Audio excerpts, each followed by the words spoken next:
அப்படியே மந்திரகிரி மட்டத்தை வந்தடைகின்றது. அந்த மந்திரவாதி நகரை யார் ஆண்டு வருகிறார்? ஆதியரசல் திருத்தேவி நல்ல ஆட்சி புரிந்தார்கள். செவ்வரவி ஆட்சி எடுத்துகிறார். இவங்களுக்கு திருமணம் முடிந்து அநேக வருடங்கள் ஆகிவிட்டது. ஆனா பிள்ளை செல்வம் என்பது இல்லையா? இவங்களுக்கும் கல்யாணம் கல்யாணம் முடிஞ்சதுன்னா குழந்தை இருக்கும். யாரு சொன்னா? நான் சொல்றேன். கல்யாணம் முடியாம நிறைய ஊர்ல இருக்குமா? அந்த நிறைய பேர் கல்யாணம் முடிஞ்சும் பிள்ளை இல்லாம தானே இருக்கிறாங்க. இருக்காங்க. என்ன பண்றது?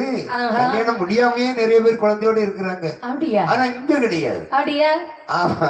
சரி. எத்தனை பேர் இருக்கிறாங்க? கேள்விப்பட்ட உன் மைனியருக்கு அப்படி 2 பிள்ளையாம? ஆமா ஆமா ஆமா. சரி சரி. எனக்கு 2 அண்ணன், ஒரு மைனி, 2 பிள்ளை. 2 அண்ணன் ஒரு மைனியா? ஆமா. அப்ப ஒரு அண்ணனுக்கு கல்யாணம் முடியல. எல்லாம் இவங்கதான். இது என்னடா தலைகீழான புது செய்தியா இருக்கு. சரி, நல்லா இருந்தா சரிதான். ஆனால் குழந்தை செல்வம் என்பது இல்லாமல் பார்த்தால் திருத்தேவியானவள் மற்றவரை பார்த்து சொல்கின்றேன். மன்னவா